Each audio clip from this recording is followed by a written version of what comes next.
Hey everybody, welcome to Songsmith 101. This is the first episode in what I hope will be an expansive instructional series on my approach to songwriting and all the things that might go along with it. And frankly, there's a lot of possibilities here because songwriting involves so many other things. In fact, there's so many possibilities that it was somewhat overwhelming trying to figure out where to begin. After thinking about it for a while, I decided it made the most sense to start with a couple of the most common questions I get regarding songwriting. The first one is, do you start with music or lyrics? The second one is, where does inspiration come from? What inspires you? Now, the first one of those questions, pretty easy to answer. Music or lyrics? Well, they usually happen simultaneously. Normally, the music and lyrics, for me, are so intertwined, they're so interdependent that they usually emerge together and they continue to inform one another throughout the whole process of writing a song. Now that second question, where does inspiration come from? Now that one is interesting. That one is a little more difficult because frankly, I don't know where inspiration comes from. All I know is sometimes I feel like writing a song, but most of the time I don't. So maybe the more important question to ask as far as inspiration goes is, when do I feel like writing? What are the conditions in which I feel like creating, in which I feel like starting something new? I realize that when I'm creating, when I feel like writing, when I'm inspired, I have certain qualities that I don't normally possess, at least not in any sort of intensity.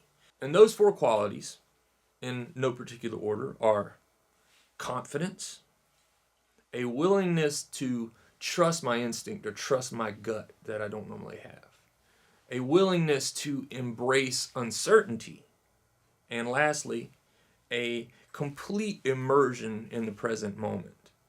Essentially, I want people to understand that inspiration isn't a thing. It's not like dogs inspire me or booze inspires me or love inspires me.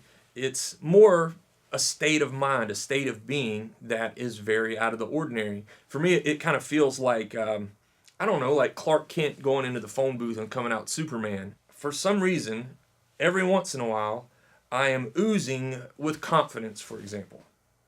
Normally, I'm not a very confident person. I'm very insecure. I'm well aware of my deficiencies, especially when it comes to being an artist. I'm well aware that there's a lot more about music that I don't know than what I actually do know.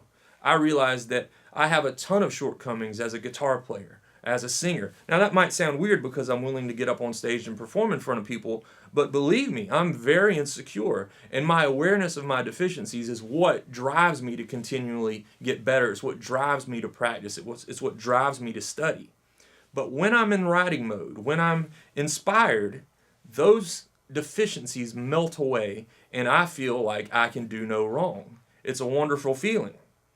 And I think it's that confidence that then allows me to trust my instincts in a way that I normally don't.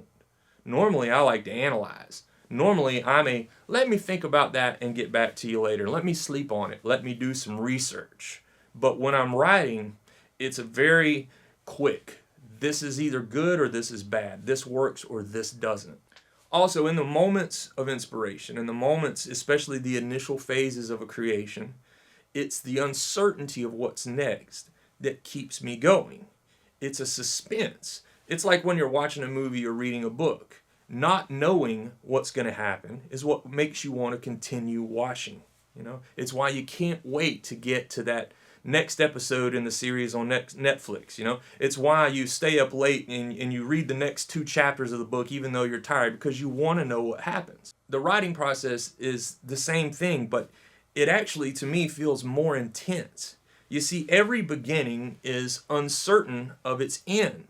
And I won't know how it's going to end unless I engage in this process and see the process through to figure out how it's going to conclude. And normally, because I write so personally and so autobiographically, I normally discover something about myself if I can engage in it. When I'm in the process of creating, I am completely immersed in the moment.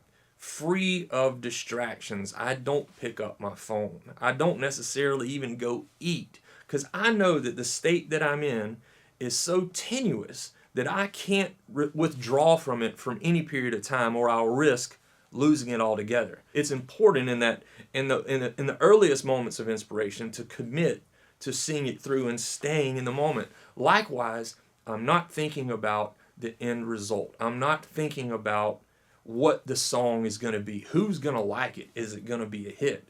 To me, nothing hijacks the creative process like thinking about what the results are going to be. I've said this before, and I think it's extremely true, that art is not meant to be a means to an ends.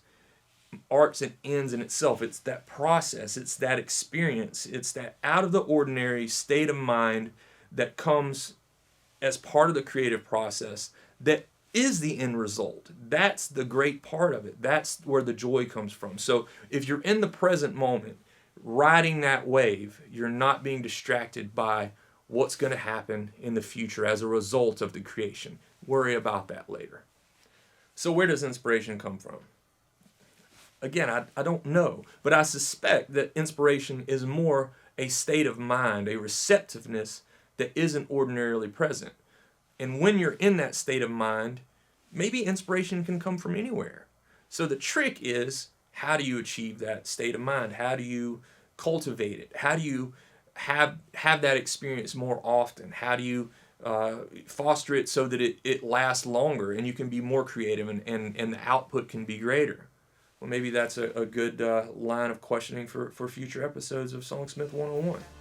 So please subscribe. Let me know if you have any comments or ideas for future episodes or suggestions. Until next time, y'all take care.